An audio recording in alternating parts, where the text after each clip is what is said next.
Namaskar and good evening everyone. I, Sushmita Singh, on behalf of Vish Manthan Research Foundation, welcome you all for today's session. I thank all of you for your overwhelming response on this Sunday evening. Manthan is a forum of young professionals and intellectuals in the city coming from various backgrounds. The mission of Manthan is to host high-quality talks and sessions by finest thinkers and thought leaders in the country on topics of national interest to bring out clarity and wisdom. Just like Samudra Manthan, we strive to churn out ideas and perspectives from Bharatiya legacies that help our young generation discover solutions for present-day problems. We are proud to share that this week, Manthan has completed its 5 years. In the previous sessions,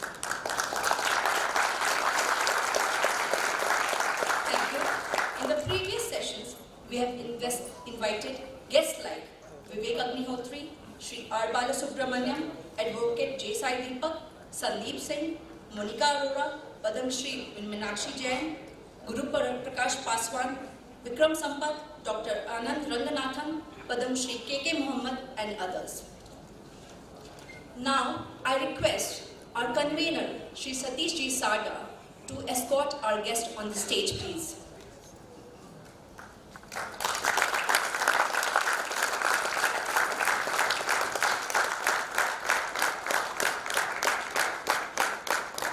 I request Satish Ji to welcome our guest, Shri Sanjeev Sanyal.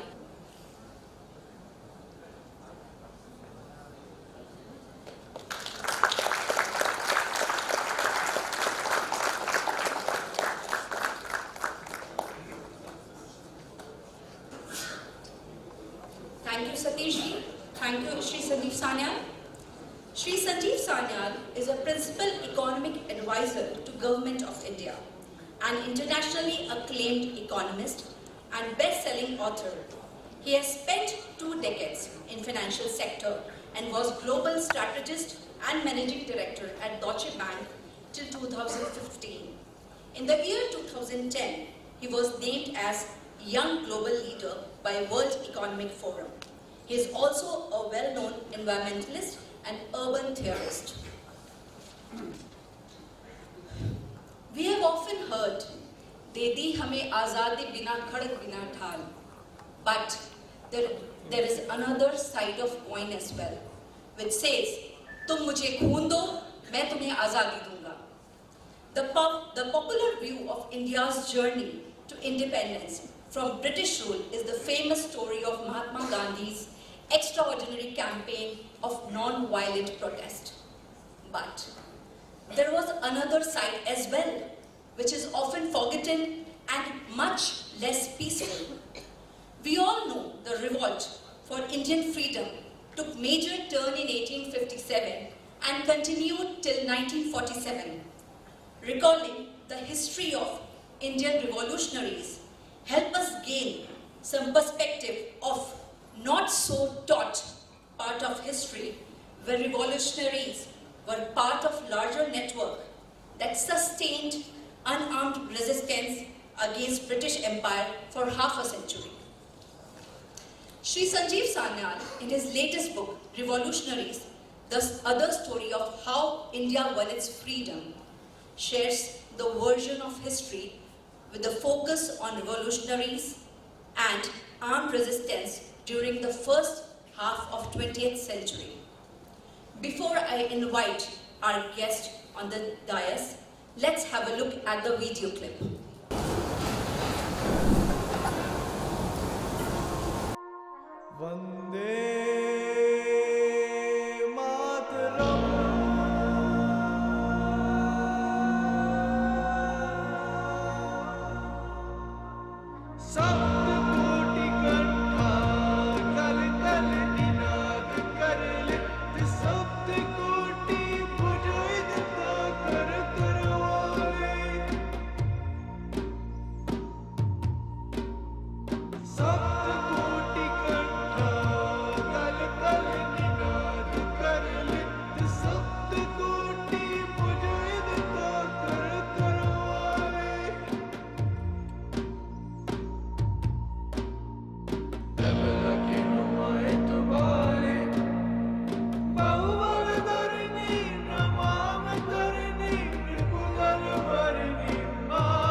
शरीरे बाहुते तुमी मा शक्ति हृदये तुमी मा भक्ति बाहुते तुमी मा शक्ति हृदये तुमी मा भक्ति तोमार प्रतिमा गड़े मंदिरे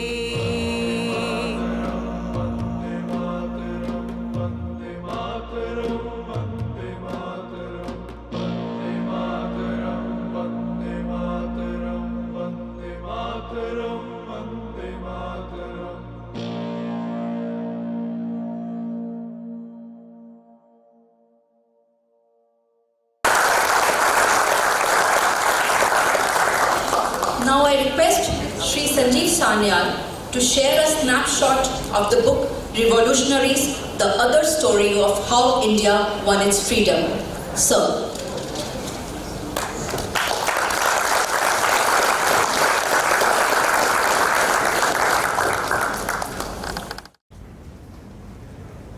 Good evening, ladies and gentlemen. And let me begin by thanking Manthan, Nagpur, and all of you, the citizens of this wonderful city, for giving me this opportunity to speak to you about my new book, which is called Revolutionaries, the other story of how India became free.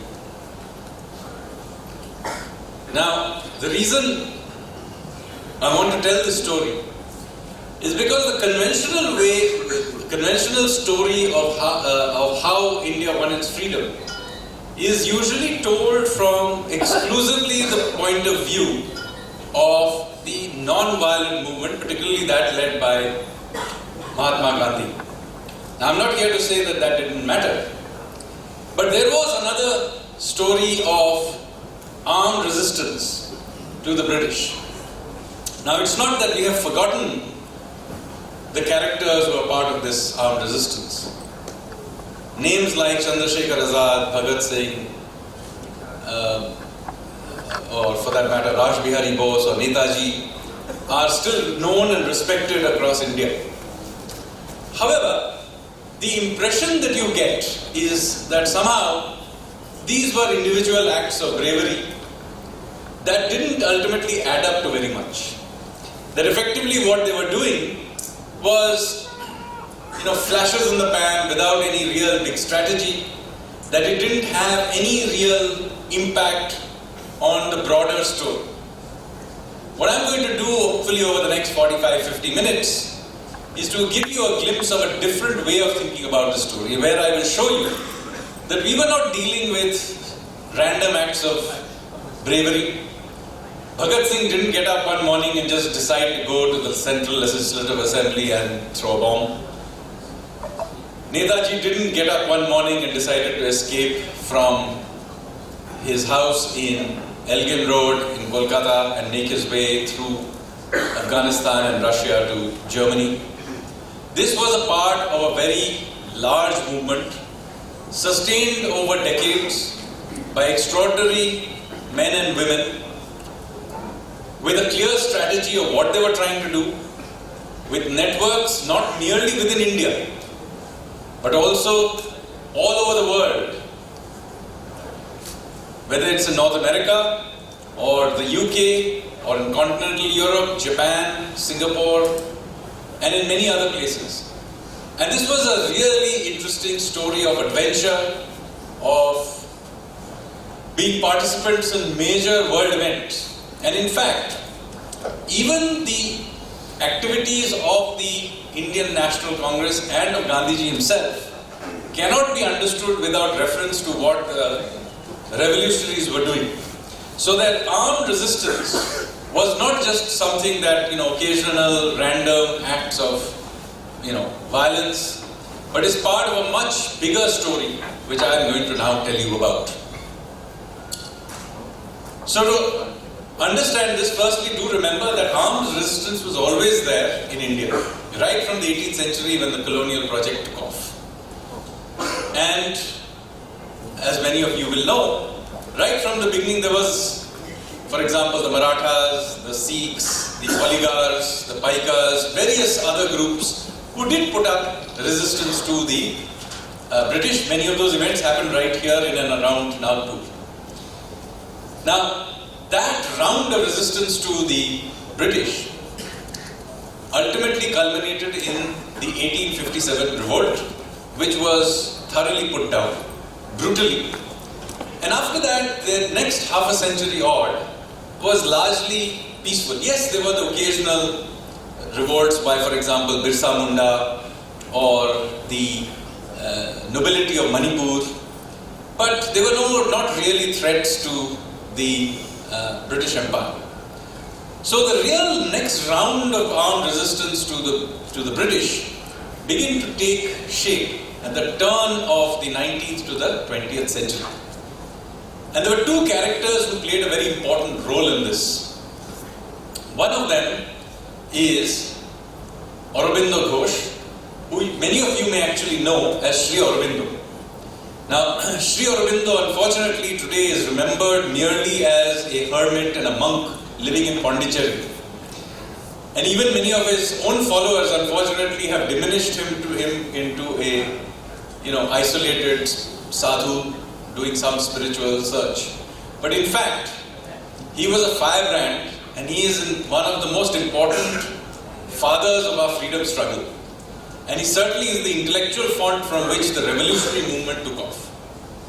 So at the turn of the last century, he was actually in the service of Sayaji Maharaj of Baroda, Gaikwad of Baroda.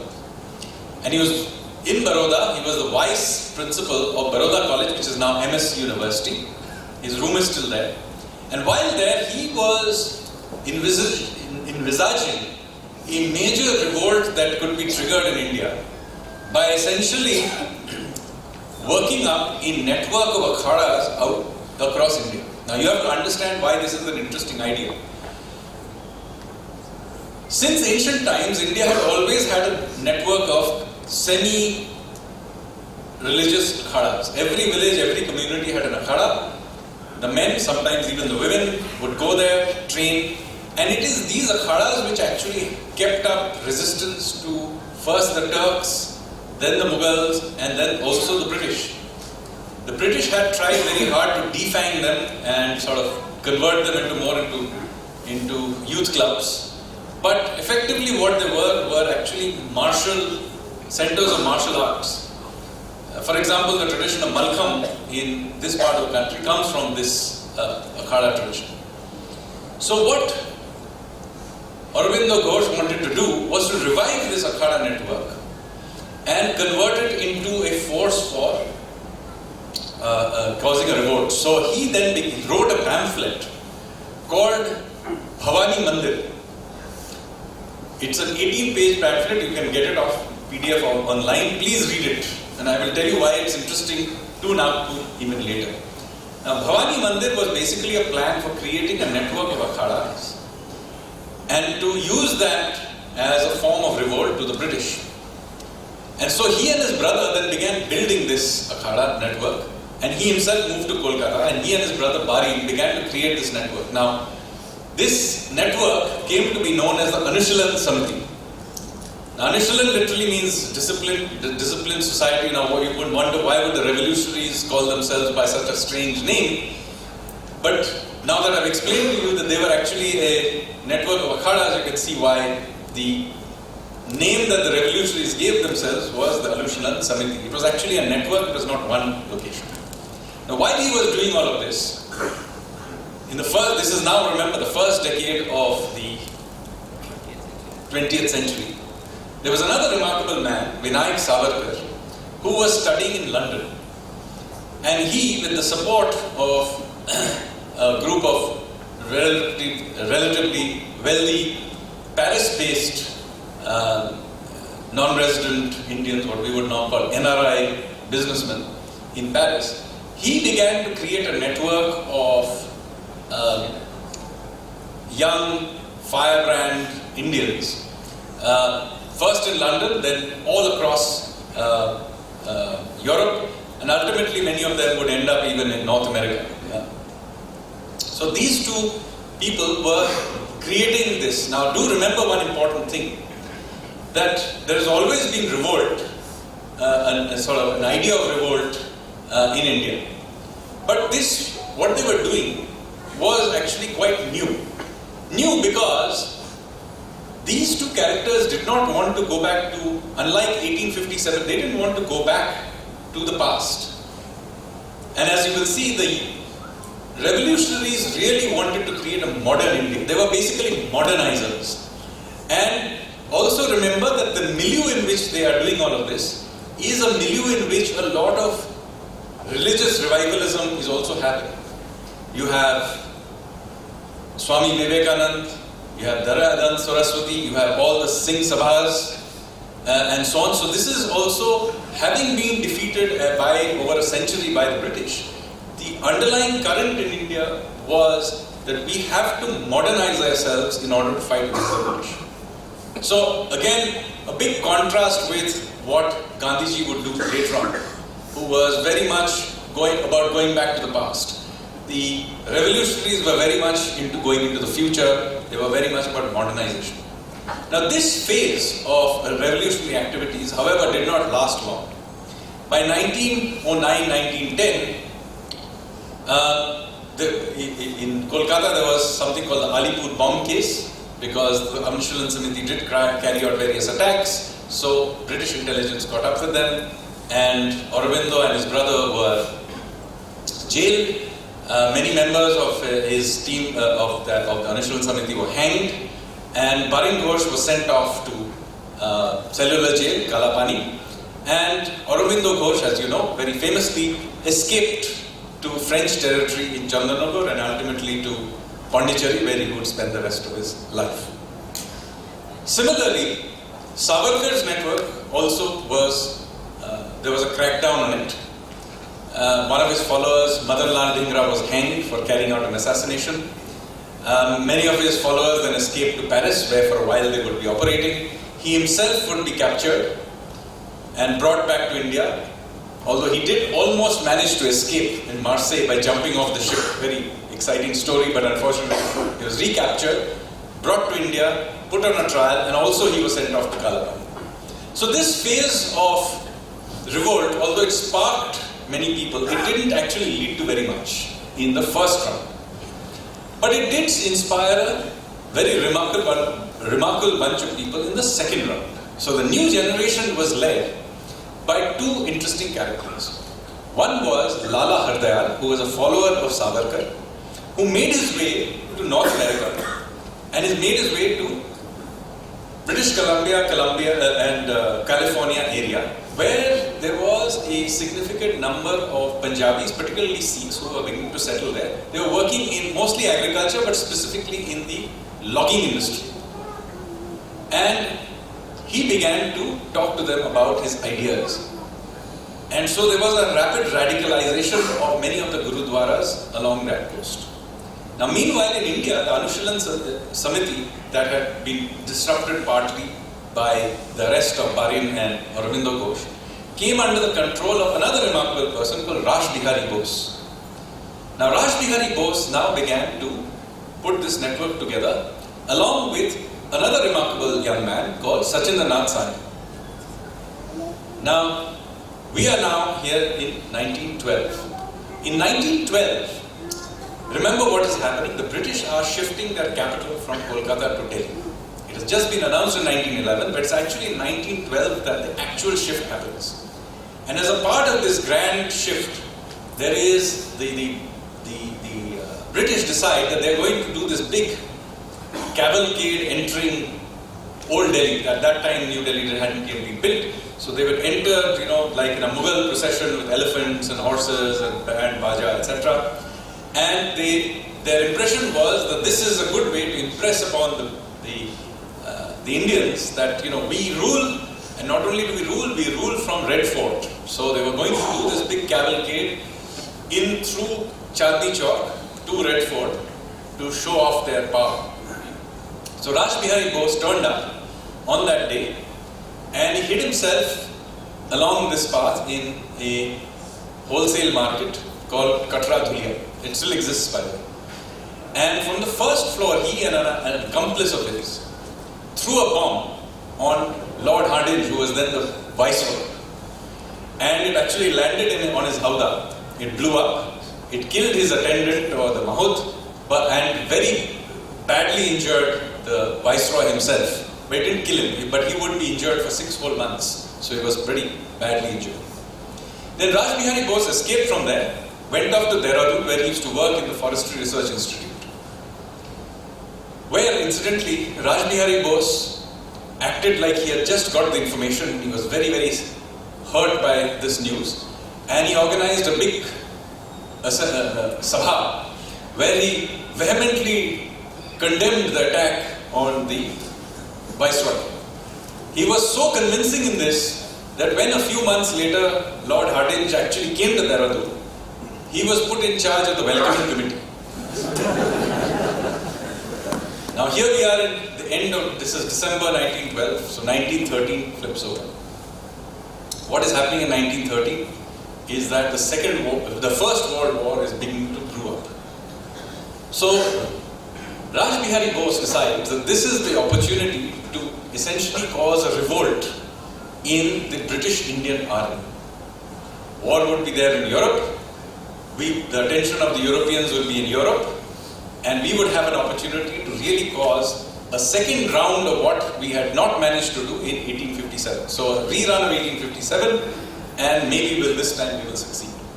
So he and Sachin Sanyal parked themselves in Bengali Tola in Varanasi, where Sachin Sanyal's family was from.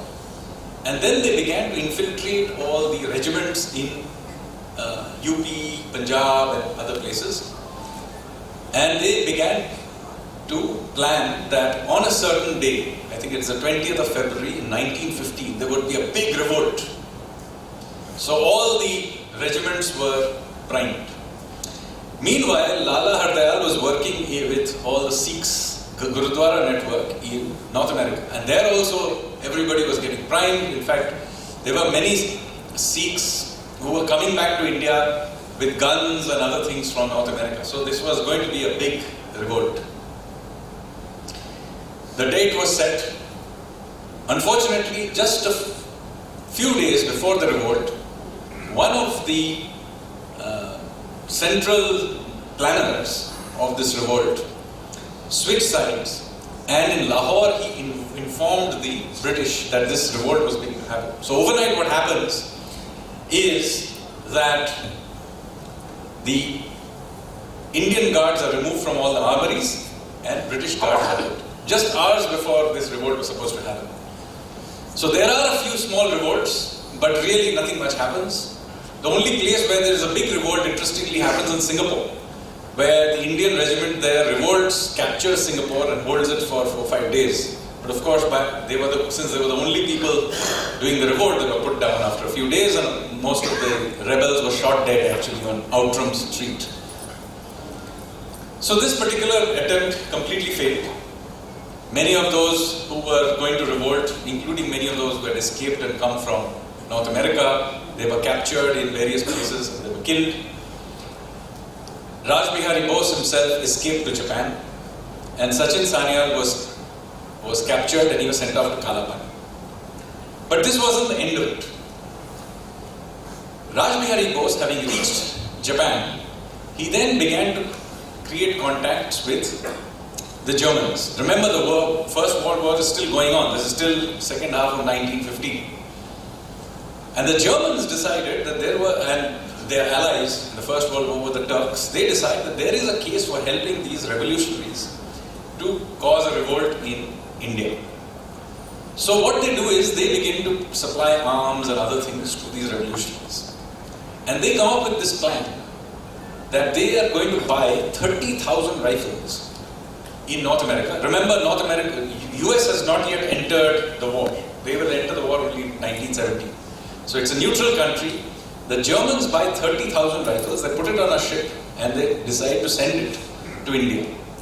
Where in Bengal, so all of this disruption that I earlier talked about had happened mostly in UP and Punjab. The Bengali revolutionaries had kept their network relatively intact, and they were led by a person called Bagha Jatin. Now Bagha Jatin and his group then trained a whole bunch of people in and around eastern India, and they turned up on the coast of Balasore in Odisha, waiting for this consignment to come. Unfortunately, as the shipment was making its way, the German agent in Southeast Asia, through which this consignment had to come, switched sides, and he informed the British. So this consignment was captured. There were actually two separate consignments, both of them got captured. But Bagha Jatin didn't know this had happened. He was waiting on Balasore coast for this. And of course, the police turns up, there's a gunfight, and he and many of his colleagues get killed. This story is relatively well known, but not many people tell you why on earth he was in Balasore at all. This was the reason he was there. Despite this major setback, the revolutionaries didn't lose heart. By this point, many of those revolutionaries who had been in Europe with Vinayak Savarkar, they had made their way to Berlin, where they had set up an embassy actually. And they were supplied some more resources, and they decided that with Turkish help, they would set up a small army in Iran and try to invade India from the west through Balochistan. Now, there were many people involved in this. There was an embassy that was sent to Afghanistan as well, led by Raja Mahendra Pratap.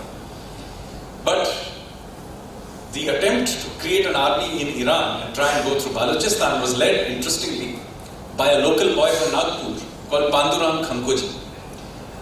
Many people in this city also don't know him, but he is a remarkable man. He came from here. He was inspired by Savarkar and Sri Aurobindo. He made his way to Japan. From there he made his way to the US, where he lived with these Gadarite rebels in North America. And during this period, he then made his way through Turkey into Iran, where he managed to, with other revolutionaries and also with German help, they managed to raise an army of 5,000. And their idea was to try and come into India through the Balochistan route. The British, of course, knew all this, by the way. They have pretty good intelligence. So they actually also sent an expeditionary force to try and counteract it. The person who led that force is a very interesting person whose name you will know. His name was Reginald Dyer. So Reginald Dyer originally made his name fighting Pandurang Khankoji on the border of Balochistan and Iran. So this was one thing that was going on. Now meanwhile, back in North America, the British decided that this network of Gurudwaras was getting very dangerous. So they sent an agent called Hopkinson to infiltrate the Gurudwaras. So Hopkinson then began to find loyalist Sikhs in there, and he gave them lots of money to try and capture all the Gurudwaras and convert them into more and more pro-British Gurudwaras. And of course, one of the strategies he did was to try and create a schism between the Orthodox Sikhs and the Hindus in the Punjabi community there. Earlier, the distinction between the Sikhs and the Hindus was quite fuzzy. So it's Hopkinson who began to fund this. Now, remember, the Gatherite Sikhs were fully aware that this was being done. So what they began to do is one by one shoot all these infiltrators. So then what happens is there are a series of gunfights, and one by one these British loyalist Sikhs in these Gurudwaras get killed. So they decide to begin to hunt down the Gatharites. So there is one of these British spies, a chap called Bela Singh, then assassinates a bunch of Gatharite revolutionaries in one of the Gurudwaras in Canada, in British Columbia.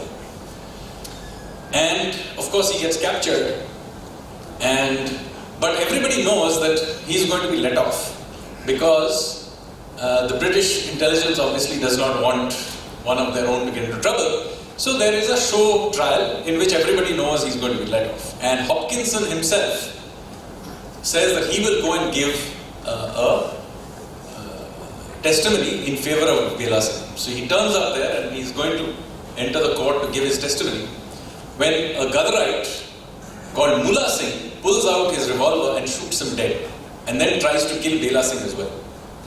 Of course, Mullah Singh is captured, he's later on hanged. Obviously a very brave man. Unfortunately, nobody in India knows his name. Bela Singh himself then finds it so difficult to live in Canada because he's been continuously hunted by the Gatharites that he decides that it is actually safer for him to live in India. So he comes back to India, and the Gatharites hunt him down and kill him in a Hoshiarpur, if I'm not mistaken. So all of this goes on. Unfortunately, what happens is that the Germans and the Turks lose the First World War. Pandurang Khangoje finds himself trapped in Persia. He then disguises himself, briefly comes back to India, figures out that this is not going to work. He tries to go to Russia. From there, he makes his way ultimately to Mexico, where he would become a very famous agricultural scientist. He would return to India many decades later, back to Nagpur in fact, and many of his ideas would ultimately lead to what we now know as the Green Revolution. So Pandurang Khangoje, quite apart from being amazing revolutionary and had this unbelievably adventurous life, he's also the father, by the way, of our Green Revolution. Unfortunately, not many people even in Nagpur know this. Forget about the rest of it. Anyway, the war ends. Now what happens is that the soldiers begin to all come home. The Indian soldiers who had been sent to fight in Europe all begin to come back. In the Middle East, everywhere they begin to come home. Now the British, however, are not entirely happy about this. Because, remember, all these regiments had almost rebelled just a few years earlier. They had all been radicalized. It's a different matter that they had been sent all over Europe, but these sentiments were still there. Even worse, now that they had fought in the trenches in France and Gallipoli and so on, they had lost the fear of the white man. So the British were very, very afraid that all these soldiers would be coming back to Maharashtra, coming back to Punjab, coming back to UP, etc. But particularly Punjab, and where all these Gatharite elements were still there. So there would be a big revolt. So what they do is they introduce these draconian acts called the Rowlatt Acts, which essentially would allow them to pick anyone up without any evidence and jail him and sentence him. So this is the context in which these big protests happen across the country, but particularly in Punjab. And this is the context, by the way, in which a number of massacres also happen. And the person who is given the put in charge of putting down the area which was considered then the most rebellious in Amritsar is of course Reginald Dyer, because he had a long history of having fought these revolutionaries. That's why he was there in Amritsar. And of course, you know the history. It leads ultimately to the Jallianwala Bagh massacre. I'm telling you this because somehow you get the impression from our history books that Jallianwala Bagh massacre was about a small Congress party meeting in that place. It was not the case.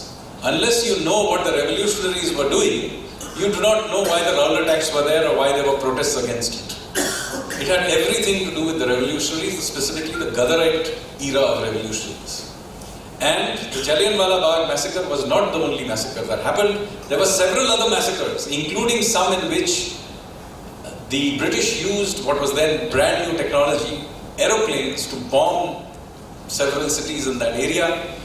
And hundreds of people died in those massacres as well. So only Jallianwala Bagh massacre is today remembered, but do remember there were several other massacres. Now, as a result of this massacre and other such events, Gandhiji comes to the fore. Now, Gandhiji, by the way, comes to the fore largely because the then leading leader of the Congress died suddenly. His name was Bal Gangadhar Tilak, again a local person from this part of the country. And he then starts the non-cooperation movement, which you all know about. The non-cooperation movement gathers pace. Many of the revolutionaries who had been involved in all these other activities that I mentioned are quite skeptical initially about this peaceful attempt to force the British. But many of them, meanwhile, the British are trying to assuage everybody because they see, so they actually release some of the key revolutionaries who were in Kalapani. And one by one, they come back. One of them is Barin Ghosh, but also importantly, Sachindranath Sanyal is also released as a part of this. He comes back. He is also not, while he sees the importance of what Gandhi is doing, he is also not very convinced that this is going to go anywhere. So he actually does not participate in the non-cooperation movement. But many others did, including, for example, Dr. Hedgevar. Dr. Hedgevar, not many people realize this, was actually a member of the Anushilan Samiti. When he was studying medicine in Kolkata, he came back to Nagpur. He was, during the First World War, also he was the head of the Nagpur unit of the Anushilan Samiti. And he also attempted, by the way, to smuggle in guns through Goa, which also, like Bhagat Jatin, didn't quite work out. So he also joins this non-cooperation movement. So there's a lot of revolutionaries in the non-cooperation movement. But the non-cooperation movement, as you know, comes to a sudden stop after the Chauri Chaura incident, and Gandhi withdraws the movement. Now you have, as a result of which, you have a whole bunch of extremely disillusioned former revolutionaries, and they're sitting around and they're shocked that this movement has just died right in front of them. So what do they do? This is the context in which Sachindranath Sanyal turns up. And he begins to go and meet these people. Remember, he's just come back from Kalapani, and he begins to go through Punjab. He visits Lahore, he visits Varanasi, where he comes from, he goes to Allahabad, he goes to Kolkata, he goes everywhere. And he then creates a new generation of revolutionaries. This is the era where he creates an umbrella organization called the Hindustan Republican Association, and under it, the Hindustan Republican Army. And the people he recruits are names you will know. He recruits Ram Prasad Bismil, Ashfaqullah Khan, Rajendra Lahiri, Bhagat Singh, Chandrasekhar Azad. All of these are from that era of, these were all his recruits from the 1920s. Now this begins to gather pace again, but they don't have money. So what happens here is, he creates this network, but they don't have money, they don't have guns. So they begin to do something quite interesting. They begin to reach back out to Germany, where they still have some links, to try and import Mauser pistols, which were considered to be a very, the best pistols of their time. So they actually get hold of a well-known swimmer of that time and send him for a contest to Stuttgart. But his actual job is to reach out to the manufacturer of the Mauser pistol and to get them. So they get these shipments of Mauser pistols, which come out to the high seas in the Bay of Bengal. Of course, they can't come into the port because they'll be confiscated. So they stay in international waters. And fishing boats go out from the coast, Rajendra Lahiri, and they pick up these things. The problem is they don't have money to pay for all of this. So what do? So ultimately what they do is, they rob a train in a place called Kakodi, near just outside of Lucknow. They manage to get a lot of money, but unfortunately what happens is that the British now begin to pay a lot of attention to them. And ultimately many of the characters who carried out that attack are captured. Bismil, Ashfaqullah Khan and Rajendra Lahiri are hanged. Sachindranath Sanyal is sent back to jail for another 10 years, went back to cellular jail for the second time for 10 years. So he's the only person who's been sent back to Kalapani twice.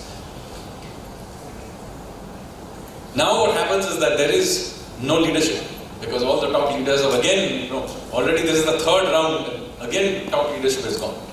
So suddenly a very young bunch of revolutionaries come to effectively take control of this movement. They are Bhagat Singh, Chandrasekhar Azad, Sukhdev Thapar and many others. It is important to remember that these are real kids. They're barely 20, 21, 22, that kind of age group. And they then begin to revive this movement as well. And then they carry out various attacks. As you know, they kill Saunders, for example, as a revenge for the killing of Lala Lajpat Rai in Lahore. Bhagat Singh famously throws the bomb in Delhi in the Central Legislative Assembly. In Bengal, you have in Chittagong, a major armory revolt in which the local revolutionaries capture the armory, steal large amounts of arms and ammunition, and then there's a big gunfight in the subsequent several days. For a brief moment, they even take control of Chittagong city. So all of these revolts begin to happen. And of course, the British absolutely suppress them with an iron fist. But nevertheless, they're shaken by all of this. So in the mid-1930s, while there is a lull, because both sides are exhausted. The Gandhiji's freedom struggle is exhausted because they have tried several times, it's not gone anywhere. The revolutionaries have done a whole bunch of things. They are also exhausted. Their top leaders are, by this point, Bhagat Singh, Sukhdev, Rajguru have been hanged. Sachin Sanyal is still in jail. Raj Bihari is still stuck in Japan. And the British also are exhausted. Everybody is exhausted. And there, of course, is the Great Depression is also going on. So there is a phase in the mid-1930s when things kind of cool off. But then in the end of the 1930s, again momentum picks up. What happens is that everywhere around the world you can see by 1938 that something again is going to happen. Perhaps another world war is coming. You can smell it. They don't know for sure exactly how it will be. They don't know if the Japanese will participate or not, but they can see the clouds are again. So this is the context in which 2-3 things happen. First of all, Sachindranath Sanyal is again released from jail. After 10 years, he comes back. And meanwhile, Netaji Subhash Bose, having won his second election in Congress, is unfairly pushed out of the Congress by the Gandhians. So he finds himself at loose ends. So he and Sachin Sanyal actually meet on the sidelines of a Durga Puja in Lucknow. Very appropriate, I suppose, for two Bengalis to be meeting at the sidelines of a Durga Puja. And they then establish contact with Raj Bihari Bose, who is still living in Japan. And they said, we must begin to do something. So I'm telling you this because many people are under the impression that it's, suddenly in the middle of the Second World War, Netaji decided to turn up in Singapore and take control of the INA. This is not the case. They were already thinking about these kinds of things in 1938. And they were already beginning to reach out to various groups. One of the groups, interestingly, they reached out to was the RSS. Why the RSS? Because RSS was set up, as I told you, by Dr. Hedgevar, who was an old Anushalan man. And after the non-cooperation movement failed, he, like many other former revolutionaries, was very, very unhappy and disillusioned.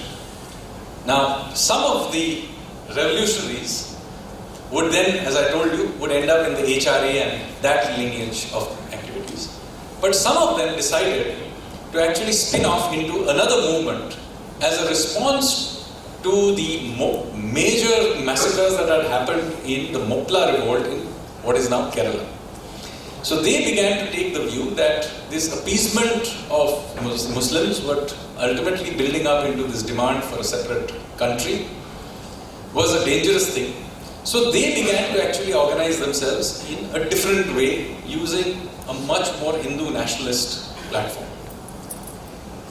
But it is interesting in this context that Dr. Hedgewar, when he began to do this, was still using the old idea of creating a network of akhadas, which went back to Sri Aurobindo's idea of Bhavani Mandir. So do remember that Bhavani Mandir, that pamphlet written by Sri Aurobindo, is actually the template for the RSS, which was implemented by Hedgewar ji in creating this network of shakhas, what are they? They are all akhadas. It's a network of akhadas. And of course, at the pinnacle of all of this was supposed to be a temple to Bhavani as worshipped, India, i.e. Mother India worshipped in the form of Durga or Bhavani, which is of course the very idea that is there in the song Vande Mataram. And the two stanzas that you heard just earlier, this is the third and fourth stanzas of the Vande Mataram, very clearly enunciates the idea of the motherland as Bhavani Bharti.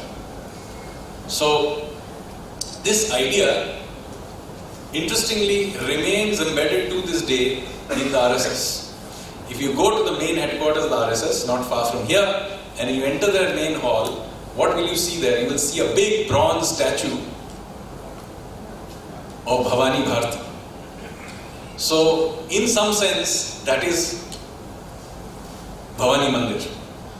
So, not surprisingly, in this phase, as Netaji and Sachin Sanyal are trying to infiltrate the army, and they reach out, in fact, to the Sikh regiment that is there in Fort William in Kolkata, they begin to also infiltrate. They also reach out to the RSS, and Dr. Hedgewar, who was very notorious for not taking any political stances since 1925, he actually secretly agreed that yes, if there is a revolt, my 40,000 Swayamsevaks will be ready. So they began to plan all of this. Now, of course, the war starts. In the beginning, the Japanese are not involved, and Sachin Sanyal is clearly in touch with them. So, by the way, is Subhash Bose. But the British are fully aware of all of this. And what they do is they capture both Sachin Sanyal and Netaji and jail them. This is the context, by the way, in which Netaji escapes, as you know, famously, through Afghanistan, Soviet Union to Germany. Meanwhile, the Japanese enter the war. They capture Singapore, and a large number of Indian soldiers surrender. So this is the context in which the old revolutionary Raj Bihari Bose turns up in Singapore, and he forms the INA, Indian National Army, or otherwise known as the Azad Hind Fauj. I'm telling you this because many people are under the impression, first, that the INA was set up by Netaji. It was not. It was actually set up by Raj Bihari Bose. Number one. Number two, always remember this was not his first attempt. This was his second attempt to cause a revolt in the British Indian Army. This is again forgotten. Unfortunately, by this point, Raj Bihari Bose was very old and his health was suffering. So he figured out that he would not be able to keep it going. So it is he who requested the Japanese to request Netaji to be brought to Singapore. And of course, he was famously sent by submarine to near Madagascar, exchanged onto a Japanese submarine, and then brought to Singapore, where he took charge of the Indian National Army. And then, of course, you know all the story how the Indian National Army marched together with the Japanese to Manipur and Nagaland, where they fought along with the Japanese in Kohima and Imphal. Many locals, by the way, particularly the Meiteis of Manipur, did participate very early.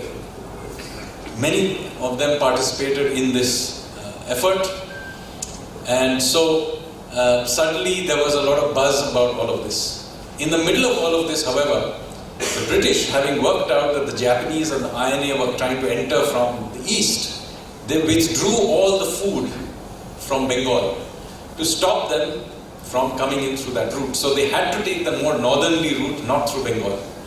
And this, of course, led to the Bengal famine of 1943, in which 3 million Bengalis died of hunger. This was a completely deliberate famine. There is more than adequate evidence that it was deliberate. So do not allow economists like Amartya Sen to fool you that there was some failure of rains or some other kind of reasons why this may have happened. This was a completely deliberate act of, it was called, by the way, the denial policy.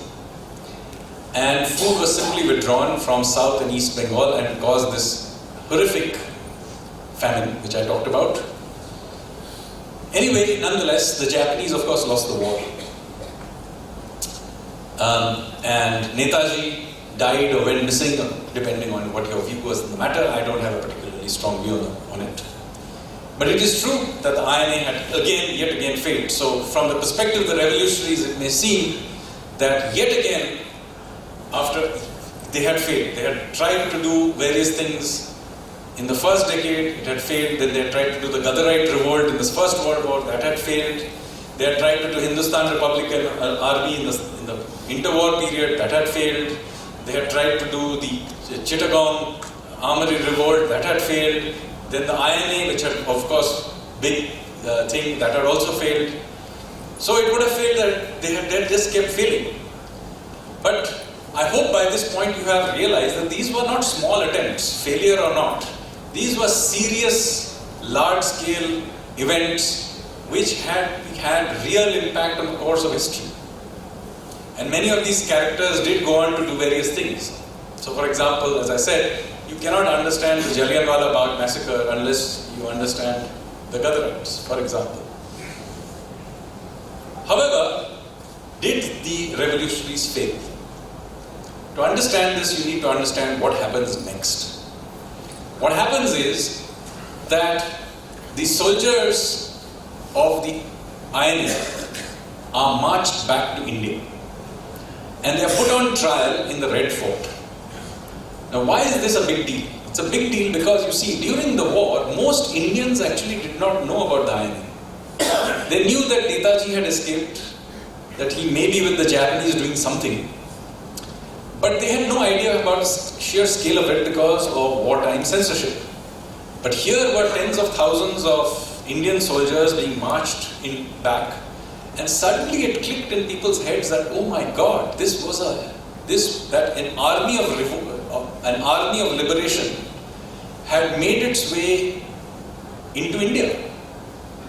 They had actually entered Indian soil, and this caused a big buzz in the British Indian Army. And that really changed the mood. Now, why is this an important world event? It's not only an event in India. It's a world event because remember what is going on in the end of 1945, early 1946. The war has ended and all the British, American, Australian troops are all going home. The only persons left in charge of all this territory is the British Indian Army. The British Indian Army was in charge of Egypt, it was in charge of the Middle East, it was of course in charge of the Indian subcontinent, it was in charge of Burma, it was in charge of Malaya, and what is now Malaysia, Singapore, of Indonesia, which was then called the Dutch East Indies, of southern Vietnam, which was then had been a French colony. So this entire zone was actually under the control of the British Indian Army. And they were being asked to do things that were quite obviously not correct, which was that all these places were all in rebellion because they had been very recently been freed of their colonial masters by the Japanese. And when the Japanese surrendered, they just handed over their guns to these rebels. So suddenly the Vietnamese had guns, the Indonesians had guns, the Burmese had guns, and so there were rebels everywhere. And the people who were being asked to suppress them were the Indians. So in Indonesia, or Dutch in the East Indies, in Java, there were these pitched battles between the Indonesian nationalists on one side and the British Indian Army on the other side. Thousands, tens of thousands of Indonesians died in that fighting, but hundreds of Indian soldiers also died. Now the Indian soldiers were thinking, what is this? The British are not only asking me to fight for their empire, now they are asking us to die for somebody else's empire also. And this is the context in which these ideas about the INA begin to spread. They are hearing in the news about the trials that are happening, about the stories of what Netaji did and what the other revolutionaries did. So the revolutionaries suddenly have an environment in which they can really spread their message. So although they don't have any of their top leaders, their literature suddenly begins to actually gather pace inside the Indian Army and also in the Navy. And ultimately it culminates in 1946 in a big revolt. In February 1946, it's the Great Naval Revolt, or the Royal Indian Naval Mutiny in Mumbai. This happens in February 1946. It is a huge event. Sadly, we are not taught about this event in our textbooks very much. At best, we'll have a passing mention. But it was no small event. 20,000 war veterans, sailors, took control of almost 80 ships in Mumbai harbour. And for several days, they were in complete confrontation with the British authorities. Now remember, these are not first-timers. They have just fought a war. These are serious veterans. They know how to fire those guns. They are in control of 70, 80 ships in Mumbai harbour. They are in control of several shore establishments. There are immediately strikes that happen in the city of Mumbai. Many protests are happening. Similar strikes happen in Karachi, happen in Kolkata. The British know that they are losing control. So this is when they send in the Maratha regiment to try and take over at least the shore establishments from them. So what happens is that the Maratha regiments are lined up. They are asked to fire at the sailors. After a little while, the British commanders realize that the Marathas are shooting, but they are shooting deliberately to miss. Nobody on the other side seems to be getting killed after all this firing. Now what they do is they ask the Royal Indian Air Force to bombard those ships. And suddenly all the pilots in the Royal Indian Air Force claim that their aircraft have developed engine trouble. So this is the point, ladies and gentlemen, when the British realize that they can no longer control India. And it is during the Naval Revolt of 1946 that the Cabinet Commission on Indian Independence is announced by Attlee. So in the end, ladies and gentlemen, the revolutionaries did succeed.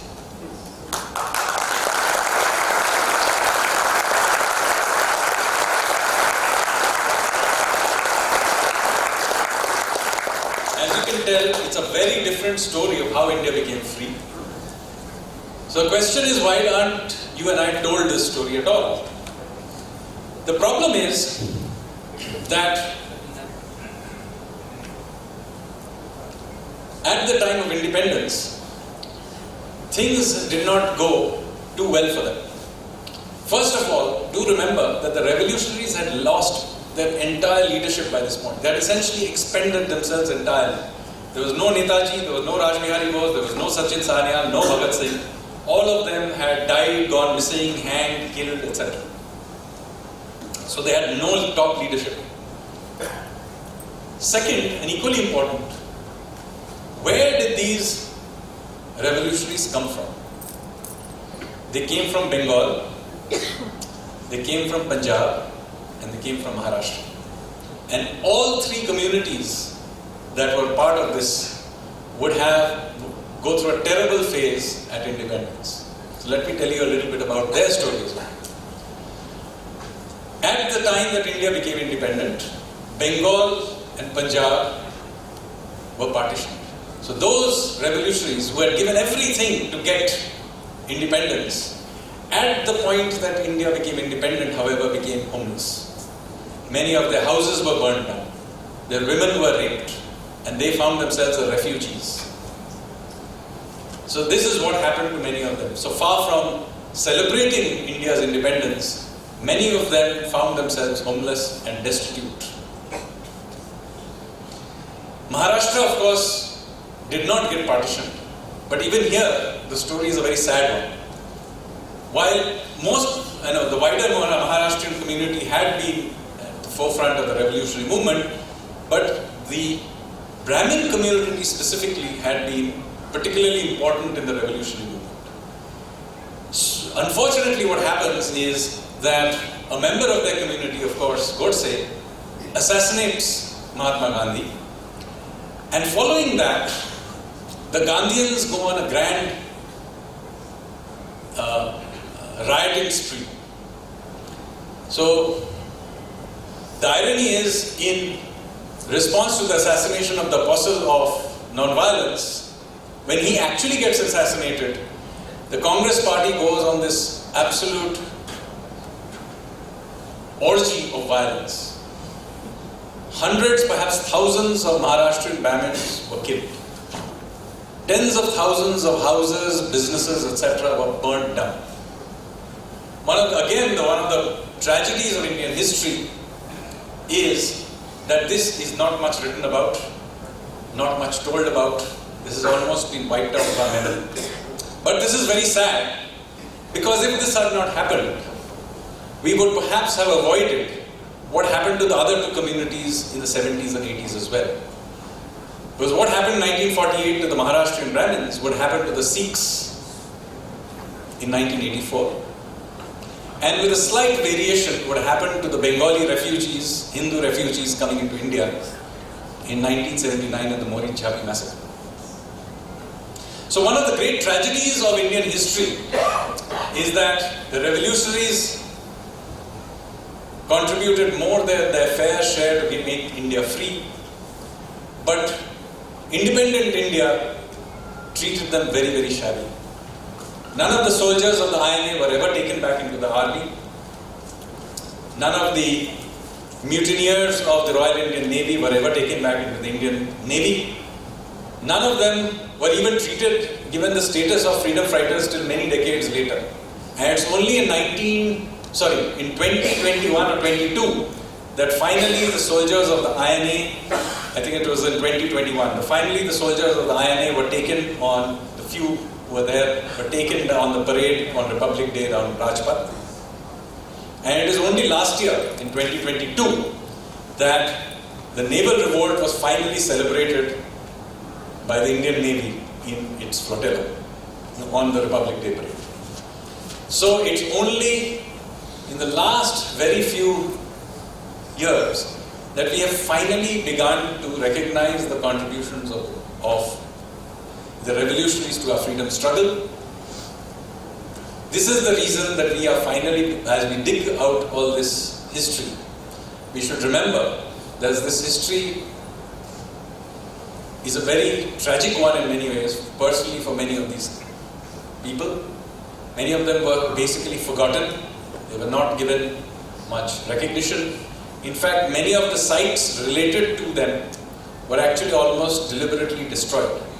Today, when you go to cellular jail, do remember that you only see 2 of the areas of cellular jail. The rest of it was actually pulled down. In fact, the whole thing was almost pulled down. Till at the last minute, an effort was made, and the little bit of the cellular jail was saved, which is why you're able to see it. Otherwise, many of the monuments to their sacrifices would have essentially been wiped out. This happened, by the way, to Delhi jail, where many of these revolutionaries had been kept and hanged. Old Delhi jail. That is the site on which Maulana Azad Medical College today stands. And when in 1955 it was being built, the revolutionaries begged that at least the area where the gallows were, when many of these were hanged, would be saved as a memorial. Unfortunately, they were promised that this would happen, but it was leveled to the ground, and there is no sign, there is no plaque, there is no sign that this is where these revolutionaries had sacrificed their lives. So this is unfortunately the history of the revolutionary movement. What I have done in the 75th year of India's independence, done a small tribute to them by writing this book. So I really hope that all of you will read it and will enjoy. Thank you very much.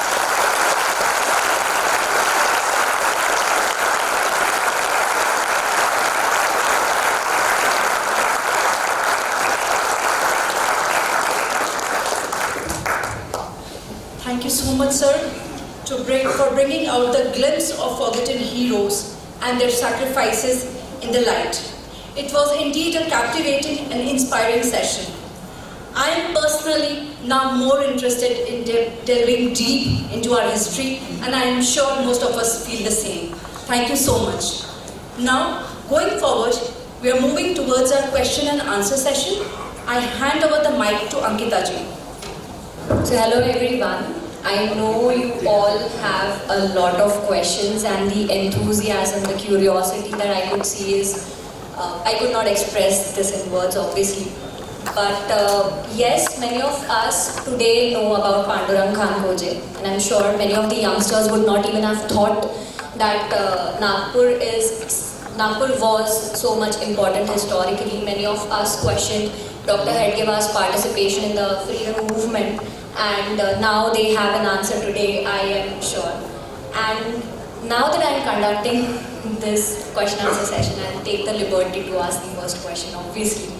So, from the depths of Indian freedom struggle, we have uncovered untold stories of courage, fire and sacrifice.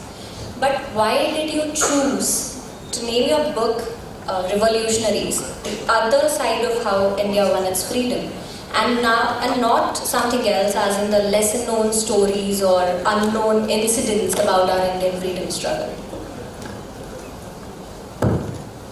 The reason I wanted to say the other story, because if I said lesser known incidents or something like that, you would get the impression again that it's some side thing we should know about, it's interesting, but it's not a mainstream story. The whole purpose of my book is to show that the story of the revolutionaries is a very mainstream story. That many of these characters were very much part of the events that were happening. These were world events like World War, World Wars. They were part of global networks. Because it's just a talk, I've not given you the full flavor of the massive networks they had. And so I wanted to say the other story, so that you know that this is another way of thinking about the entire history, rather than some side event that happened along the way, that didn't actually have any consequences. As you can tell from the short speech I gave, that you can think of our freedom struggle, when seen from that lens, is a complete and authentic and important story. It stands in its own right. Now we are opening the forum of question answers for everyone. Yes, everyone is raising their hands, but just a small sort of instruction. Please introduce yourselves first. Keep your questions short so that we could actually listen to the speaker himself more, answer them. Do not make any statements or suggestions or opinions. Just keep your questions straight to the point, introduce yourself, and then we'll hand over the mic to the author. Thank you. Okay. So I'm Deepak Birewar. Would you have named your book more aptly as Revolutionaries, the real reason why India won its freedom? Well, one can debate that, but you see, what I didn't want to do is to get into this largely pointless debate about whether or not the revolutionaries are more important than the Congress. And I'll tell you why.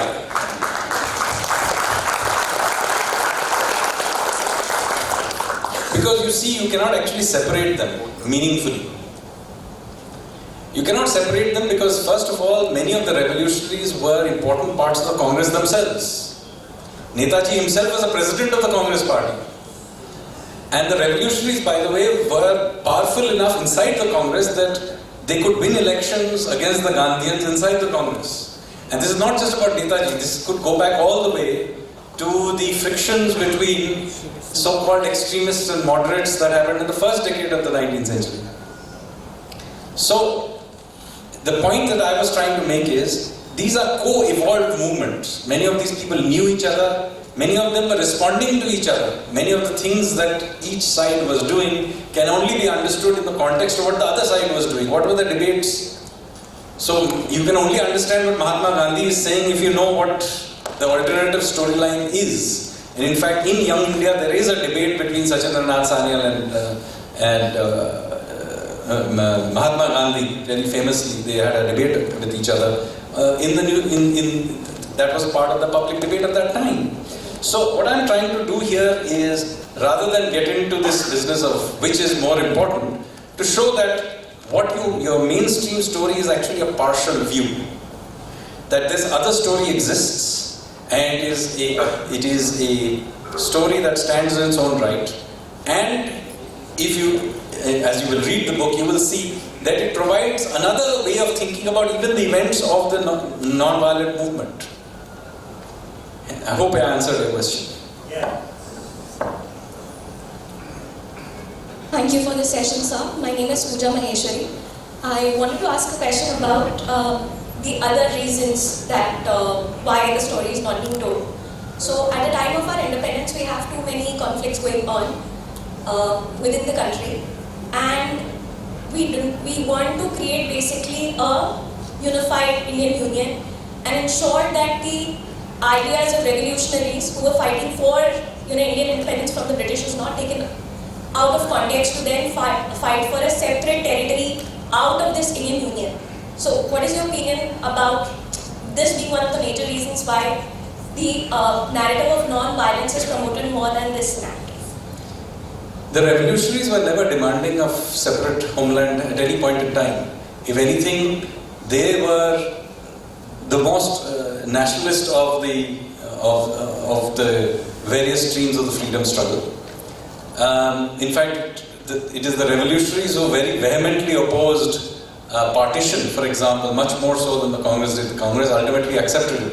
It was the revolutionaries who had the most to lose from it as well, because they came from the two partitioned provinces. So the revolutionaries were certainly not in favor of another partition at all. The reason this skewed story happens is the following, and I talk about this in the book. What effectively happens at independence, as I said, the revolutionaries have no leaders. They are in complete disarray because their home provinces have been partitioned. And so they actually drift off and splinter across the ideological spectrum. So the revolutionary movement does not remain as a coherent political force after independence. It splinters across. Some of the revolutionaries end up in the right, and as I said, the RSS itself has its roots, and so the India's right. Some of them end up in the left. The CPI and a party that is now defunct, but was once important, called the RSP, Revolutionary Socialist Party. They had their origins in the revolutionary movement. And there are many who get scattered across various branches of the Congress as well. What happens, however, is that one branch of the Congress, which is the Nehruvian branch, essentially comes to dominate. When we think of the Congress, we not only do realize that the Congress pre-independence was a big umbrella organization with all kinds of factions in it, and the revolutionaries were an important faction of it. But post-independence, the Nehruvians come to power. And not surprisingly, they try to exaggerate their contribution to the story. It's a human frailty, you may call it, or whatever. It's natural, human thing. They exaggerate their own role in the freedom struggle. What I think, however, is difficult to forgive is that they go about deliberately erasing out the revolutionary contribution to the story. So, when, for example, in the 1950s, R.C. Majumdar is given the job of writing the history of India's freedom struggle, he writes a draft. The draft includes these other stories. when Nehru hears about what the draft is, he actually replaces R.C. Majumdar from the drafting committee of the official history of the freedom struggle, and he's removed. And a different history is written, official history is written, which emphasizes one particular narrative from within the Congress. So this is not something that generally happens, oh, by the way, it's just a human thing. It is something that is done deliberately. As I told you, there was an attempt to wipe out all the monuments related to the revolutionaries. The cellular jail itself was almost entirely pulled down.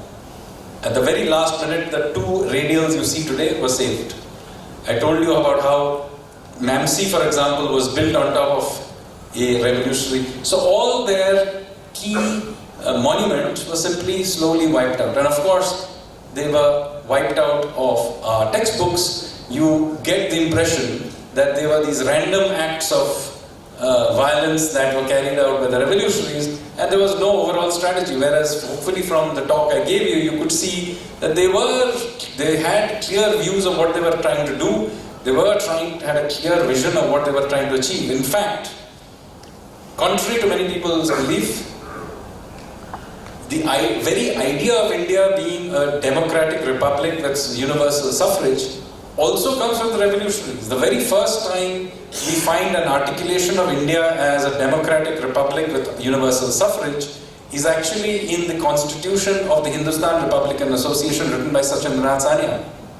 At that point in time, Gandhi and the Congress was still asking for dominion status, 1923.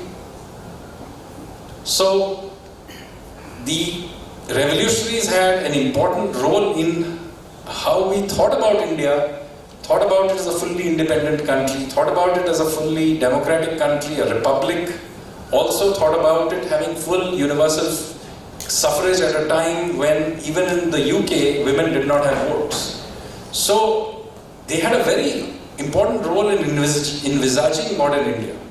And yet, you will hear none of this in the mainstream narrative. Why do you think that this deliberate attempt was made by the then so-called revolutionaries who went on to lead the country politically? So why do you think was this deliberate attempt made to wipe out the other revolutionaries who had their struggle by those who sort of went on to lead the country politically ahead? Well, those who went on were not revolutionaries, they were the Nehruvians. The Nehruvians were not revolutionaries. Clearly. Well, that was the point I was trying to make. They did it because they wanted to present their own views. By the way, there is another reason too. And the other reason is that the Nehruvians, having come to power and having pushed out these other factions by the 50s, pushing out even factions within the Congress, they made an alliance with the community of collaborators who had collaborated with the British as well. So one of the interesting things that happens in India is the Nehruvians, in the name of continuity, they keep on the entire police, bureaucracy, and all the people who had collaborated with the British. Now, in most other countries, when they got independence, they pushed out the old people who had collaborated with the European colonizers and got new people in. In India, because the Nehruvians were suspicious of all other factions, they actually kept on the collaborators. So not many people realize that almost the entire first generation or two of Indian intellectuals, administrators, thinkers, writers, etc. were all collaborators. And therefore, they were also writing the history in a particular way because they did not want to portray many of these things because it showed them up. Remember, the early first generation or two of senior police officials, for example, were the same people who were hunting these guys and killing them and torturing them and so on. So this was what happened. By the way, many British officials are continuing. So, for example, in the first Indian chief of the Indian Navy only happened in 1958. So, for the first 11 years after independence, the Navy chief was actually British. That is why the British St. George's flag remained on our naval flag. So, until last year.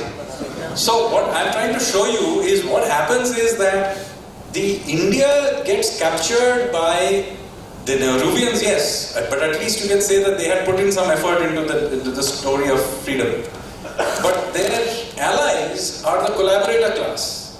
And the collaborator class very much skews our history. In fact, much of our history was later written by people. Much of our early literature is written by people who, if you do a little bit of digging, you will see that they all came from this collaborator class. I'll give you one example of this. Have you heard of a Hindi writer called Yashpal? Yeah? He's considered after Premchand the second most important writer in Hindi language. He made his name, evidently, among other things, writing about his great role in the revolutionary movement, by the way. Let me also tell you that he was a police informer. His real role was providing the information based on which Chandrasekhar Azad was killed in Allahabad in Alfred Park. There's more than adequate evidence of showing this. Not only that, even at that point in time, the revolutionaries were suspicious of him. And there were members of my family who were hunting to kill him, by the way. And the British were afraid that he would get taken out. So what they did is, interestingly, they faked an encounter in which he surrenders, and he is then put in Bareilly jail, I think.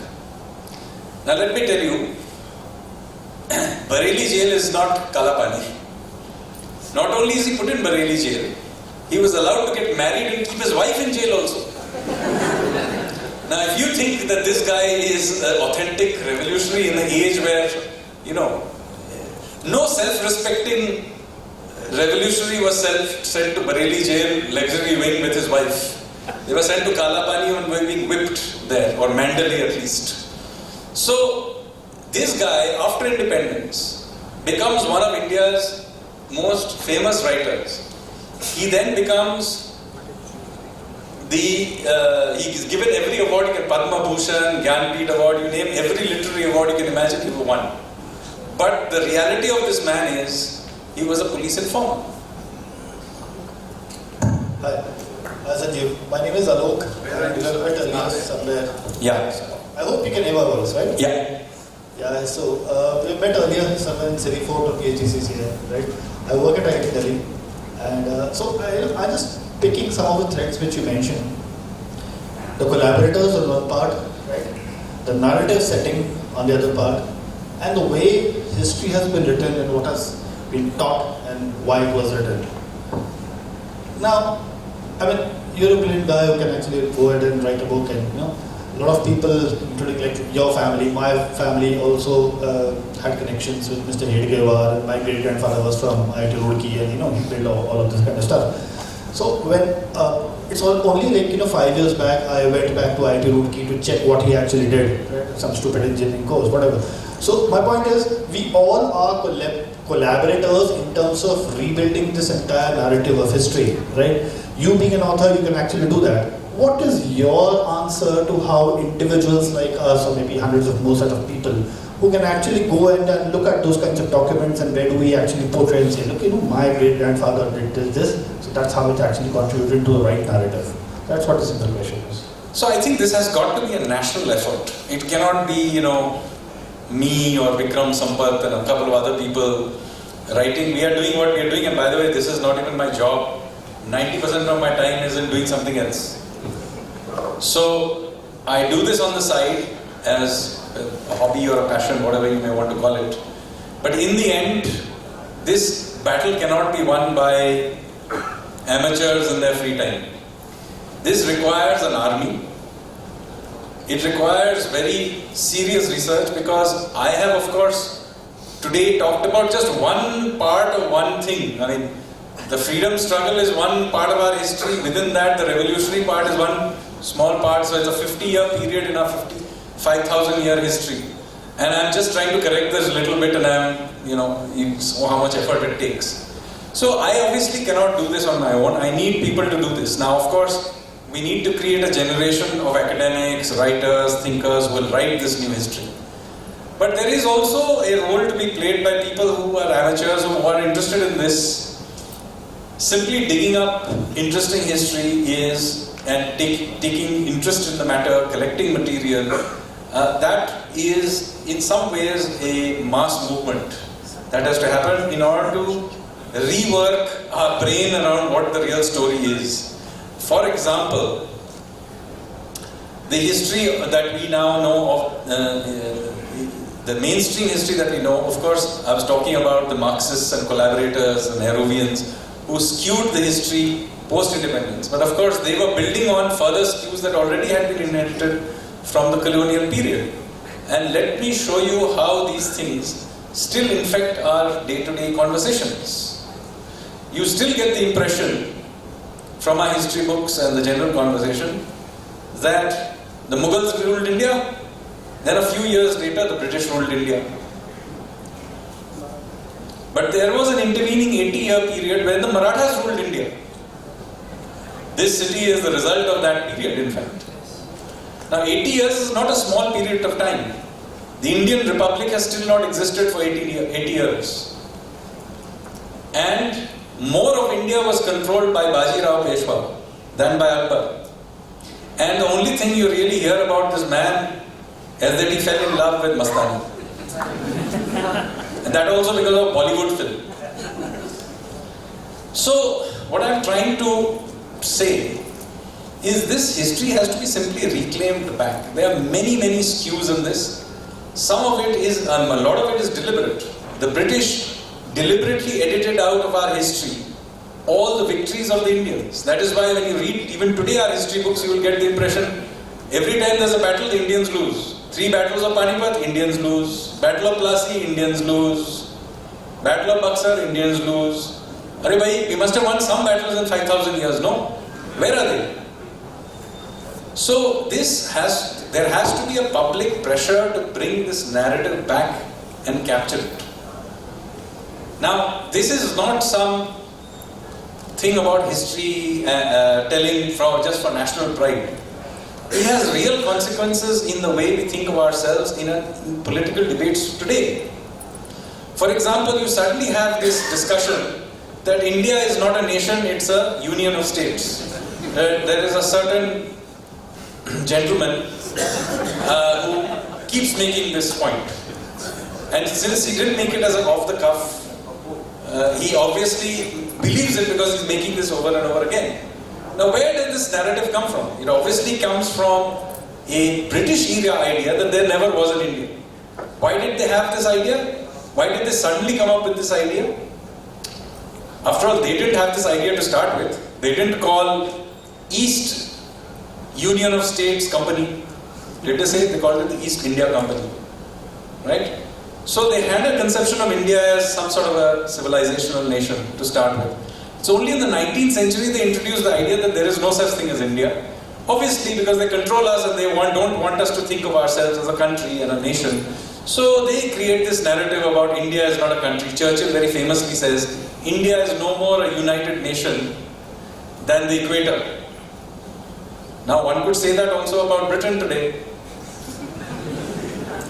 Right? So the point I'm making is that a colonial power had that view. The question is, why was this narrative continued by the intellectual class after independence? After all, even Nehru, to be fair to him, did not have this view.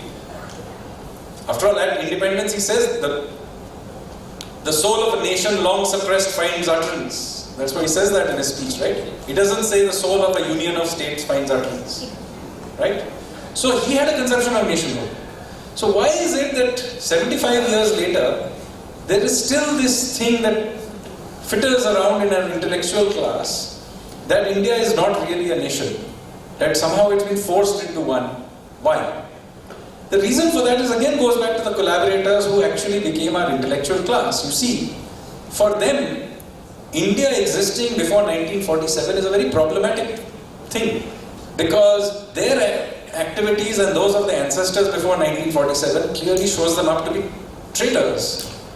If, however, India did not exist before 1947, then they can make the claim that, oh, we were just government officials following orders. And therefore, they are very keen on the idea that Gandhi is the father of our nation. But if we have a 5,000-year history, then this becomes a very difficult story to tell. So what happens effectively is that this collaborator class, having collaborated with the British and being very afraid that they would be evicted from their various jobs, hitch their, as independence happens, they hitch their fortunes to the emerging elite and fuses with it. And so this idea that India was not an independent country before 1947 gets perpetuated initially quietly in academia and under this thing, but as they become more and more vocal and they capture the academic and intellectual spaces by the 60s, 70s and 80s, this actually becomes in many areas an openly discussed view. And even though it is politically inconvenient, some people think it is actually the view to an extent that political leaders, despite the political costs of saying something like this, are willing to articulate it. As one side, the revolutionaries are having their ups and downs. The non-cooperation movement also has its ups and downs. Other side, the economic plunder was going on, and we got to know much about it from Shashi Tharoor's Era of Darkness in well-researched work. Now, when does it exactly happen? That this art of, because this plundering when it was happening, there was a lot of corruption happening on the colonial part also. When did Indians, whether they revolutionaries or congressmen or whoever they are, when did they exactly pick up the art of corruption from the colonizer? Because if we see the earlier past, we don't have much of the history of corruption as such. And can this history be written from this corruption point of view too? India always had collaborators. That's why a tiny group of Europeans were able to colonize such a large population. So this idea that there were no collaborators to start with is wrong. We wouldn't have been occupied but for those collaborators. And that collaboration happened throughout the period. So, for example, in the 19th century, this idea that this East India Company was trading in spices is not true. That had happened maybe in the 16th, 17th centuries. But by the 19th century, the main business of the East India Company was essentially trading in opium. They were basically drug runners. And they were basically supplying it around the world, but specifically to China. And the reason Hong Kong came into being is because that was the sort of supply point. Singapore and Hong Kong both were supply points for this opium trade. So what were the British doing? They basically took India, which they controlled, forced people, particularly in eastern UP, Bengal and Bihar, to grow opium, also the Malwa region to grow opium. And then this opium they first forced them to grow it, then they forced the Indians to sell it to them at much lower prices. So they couldn't even make a profit out of it. And then use that money to sell it out to China, but many other parts of the world. So this was a gigantic drug cartel that had taken control of a large country. Right? So you see these OTT platform shows on Pablo Escobar taking control of Colombia or something. The East India Company is that at a totally different level of scale. So this is how the plunder was going on. There are many other things, of course.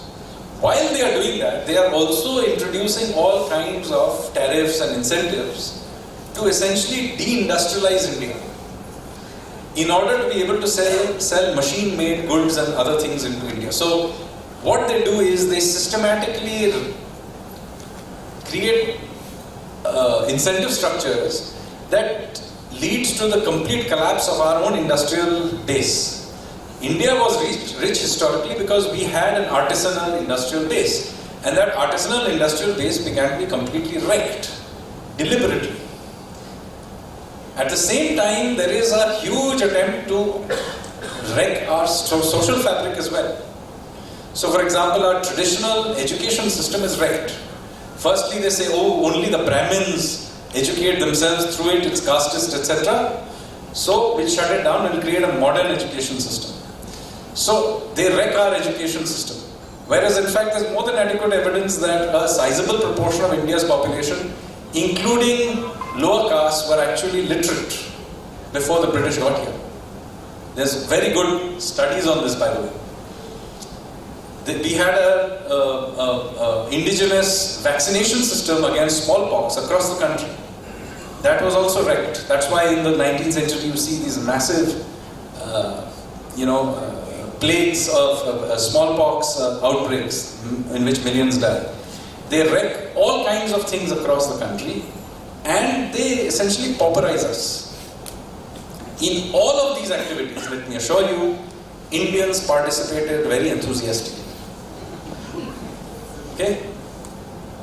So, for example, there are some communities, and it's a historical fact. For example, the Parsis made their original money essentially by opium trading. That is the source of their money. They later on went into industry and other things, but the original source of money of the Parsi community is opium trading.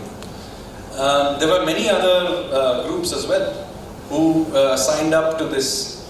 And so, in India, for example, a new middle class emerged. You hear about the Bhadralok class. Well, the Bhadralok class is an interesting class because it generated both the revolutionaries, but it also generated lots of collaborators. Similar thing happened in Punjab. In Punjab, there were also created revolutionaries, but the Punjabi elite, by the way, throughout this entire process, actually sided with the British. When the Jallianwala Bagh massacre happened, and Dyer and his boss, O'Dwyer, were forced to leave their jobs and go back to Britain, the Punjabi contractor class, who had benefited a lot from basically the First World War, they raised £1 lakh rupees as a farewell gift in those days for Dyer and Dwyer. Dyer was actually taken to the Golden Temple and given a siropa 1 week after the massacre, and just so that, in case you haven't been there, only when I went to Amritsar then I realized what it actually meant. Because Jallianwala Bagh is 300 meters from the Golden Temple. So, the massacre had happened within sight of the Golden Temple, and yet the man who carried out that massacre, he was actually given a siropa in Golden Temple by the chief of the Akal Takht. So, in all of this, we cannot deny that a collaborator class of Indians benefited from this and were the reason that such a tiny group of Indians were able to rule over us. The question is, this happened, by the way, in most colonized countries. The question is, after independence, why did we not evict them? And instead, we evicted the revolutionaries and allowed this collaborator class to become the ruling class. So as all the senior British officials were leaving, the junior Indian officials who had been collaborating with them, they were just promoted up. So they became the ruling class. And their children became, because we had a rigid system, their use of their control over the English language, etc., meant that even after they began to fade out in the 1970s, their class in the 80s, 90s continued to be the main dominant Lutyens, South Mumbai elite of this country. It will not take you very much. Google search is good enough to tell you who many of these people are. Not many, I guess many of us have the idea that Sachindranath Sanyal is actually Sanjeev ji's grand uncle. And it was he who wrote the book Bandi Jeevan. And I heard that in 1920s, he had a premonition that all these leaders, the revolutionaries, would be sidelined. It was way before India could actually see some sunlight getting the freedom. So what was it that made him think in 1920s back then that people like him, revolutionaries who are fighting hard for their country, would be sidelined in future? So what she's referring to is my granduncle's book called Bandi Jeevan, which literally means a life in prison or life in chains, as you may want to. This is the story of his life First, during trying to create that Gatherite rebellion in the army during the First World War, and the initial phase of his activities in setting up Hindustan Republican Association and recruitment of all those Bhagat Singh, Chandrasekhar Azad and others. So he tells us, this is his autobiography that he wrote. But what she is referring to is the preface to that autobiography, where he makes a very interesting statement. And he says that I am writing this autobiography today. And remember, he's writing this in the 1920s. We are still under British rule. This is underground literature. And so he's writing this in the 1920s. And so why is he writing this? So in his preface he says, I'm writing this so that in future some chapters of Indian history may be written truthfully.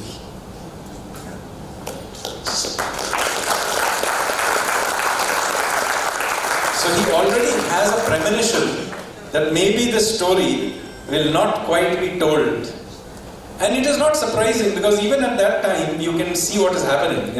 The revolutionaries are being pulled out, they are being killed, their literature is being wiped out, and he can see that a collaborator class is in prominent places and positions. So it's not the case that, he was thinking about many of these things at that time.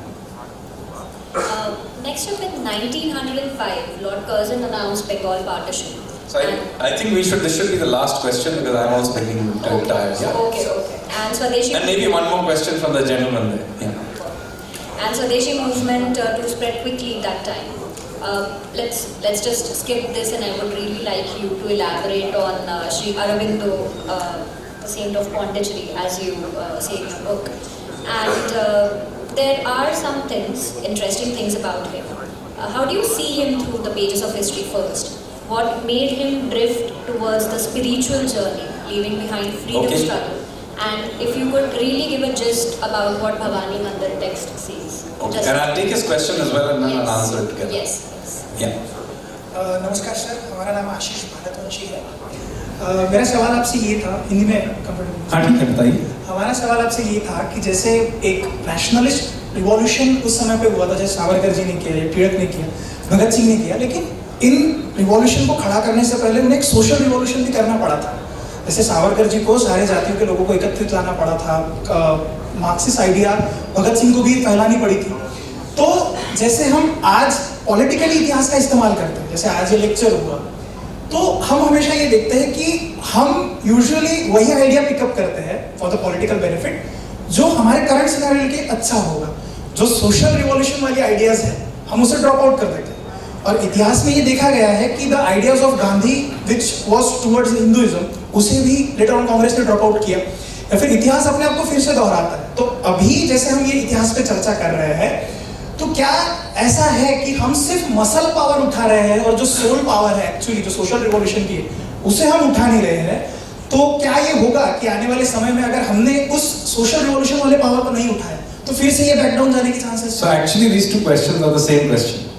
So let me explain this. Obviously I didn't get into it in this lecture, but if you read the book, the very first chapter actually talks about the intellectual revolution that happens. This is absolutely critical because, and that is why I said, why is Sri Aurobindo actually did not himself carry out any act of revolutionary activity. Personally, he didn't assassinate anyone or do any such thing. And yet he is the father of this movement. Why is he the father of the movement? Because of the point he makes is that it required a certain social and intellectual milieu in order for this to happen. And he was a very critical part of creating this. So you have to understand where are we in the late 19th century. In the late 19th century, Indians have tried everything to throw out the British. And they have failed. Okay, they tried, the various kings tried, they failed. The revolt happened in 1857, that also failed. Now chota mota idhar Birsa Munda, ye wo hota rehta hai, lekin there is no real hope. So this is the context in which also they are under tremendous cultural pressure. All across India, you suddenly have Christian missionaries, for example, spreading Christianity. You have new technologies turning up. So this is the thing to which the revolutionaries are responding. And so there are other responses to it as well. For example, Swami Vivekananda is, but without, so there, before, to understand the revolutionaries, you have to understand that there is this period before that, say people like Swami Vivekananda, Dayanand Saraswati, the Ajit Singh, who was the uncle of Bhagat Singh, and in my view, an equally interesting character. These are the people who are causing a sort of a revolutionary milieu. And this is the context in which Sri Aurobindo is also writing all of these things, including the Bhavani Mandir and all these ideas which later on animate other things. So this is definitely true that in order to have this revolution, you needed an earlier generation to have carried out this intellectual, social revolution as well. And my book does talk about this. I didn't talk about it because I had to keep the lecture brief, but I do talk about this extensively. It also interestingly explains why he, after he goes to Pondicherry, goes off in this other spiritual direction. What happens is when he goes in 1910, escapes to Pondicherry, he does not go there because he thinks he's going on some spiritual quest. All he's doing is escaping the British. And in the first several years, he's actually fully in touch with the revolutionaries. He's directing them, they're all coming to meet him. So he's very much a part of the revolutionary movement sitting out of Pondicherry, even though he's doing, is studying the Vedas and doing all of this, which by the way, many of the other revolutionaries also did. By the way, many of these revolutionaries were scholars in their own right. But what happens is that he slowly drifts away. And the reason he does this is a very interesting reason. He comes to the conclusion somewhere in the 1920s, early 1920s, that sooner or later, India will get political freedom. Because his view is that I have lit the fire. This fire will ultimately lead to political freedom. However, there is a bigger battle, which is a cultural battle, where the British colonial rule has essentially infiltrated our minds to such an extent that we have come to see ourselves through their eyes. A process that we now call deracination. He doesn't use this word. And so he gets very concerned that, look, we'll get political freedom, but we will essentially remain colonized because they have colonized our minds. And so what he begins to do is to begin to revisit many of our ancient texts and try to see what they are actually trying to say, and not what is being told to us by all these British, German and other translators who in the 19th and early 20th century were basically taking our texts, deconstructing it and telling us our history in our way. And this is the origin, by the way, of things like the Aryan invasion theory and all of this. So Aurobindo comes to the conclusion that unless I go and look at these texts and begin to deconstruct them and present an alternative view of ourselves, we will end up basically being permanently colonized. And this is a very interesting idea because effectively we did get freedom in 1947, on his birthday by the way, in 15th of August. But this issue of deracination is still alive to this day. So you can again see how this man was still thinking far, far ahead of his time. I'm going to stop now because I'm tired, but I'm around and I'm happy to sign many of the books which are available outside. Thank you very much.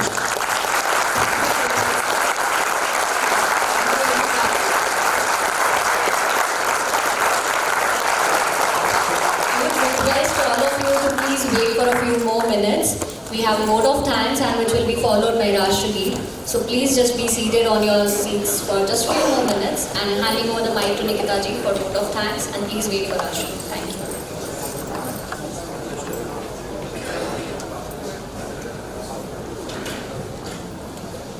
Thank you, Sanjeev ji, Sanyal, for giving this country revolutionaries a must-read for every Indian who wants to know the real truth behind our country's freedom struggle. I also thank him on behalf of entire Vishwa Manthan Research Foundation for his valuable time on this platform, where he highlighted our heroes and told us a great account of how our ancestors sacrificed their all so that we may breathe free. Sir, thank you for giving different way of telling how India won its freedom and telling about revolutionaries like Aurobindo Ghosh, Vinayak Savarkar, Madanlal Dhingra, Lala Hardayal, Rajbihari Bose, Sachendra Nath Sanyal, Panduram Khankoji, Dr. Hadgawar ji, etc. And so it is interesting to note that the revolutionaries mainly came from Bengal, Punjab and Maharashtra. So I would like to thank our wonderful audience who turned up on a Sunday and devoted their time to listen something they are very less often told about.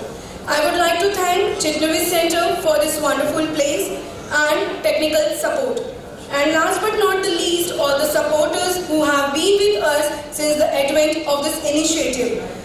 I would like to request all of you to follow Manthan on various social media platforms and also stay connected to our websites for future updates. Once again, thank you everyone.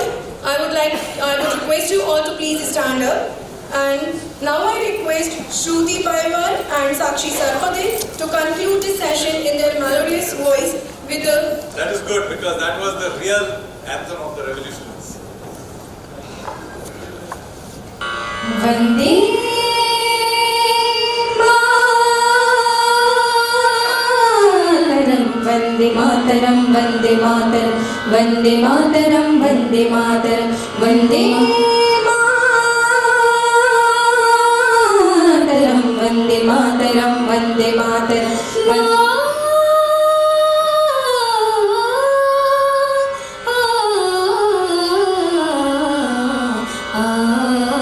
Sujalam Sufalam Malayaj Shikalam Sasya Shamala Mataram Vande Sujalam Sufalam Malayaj Shikalam Sasya Shamala Mataram Vande Mataram Vande Mataram Vande Mataram Vande Mataram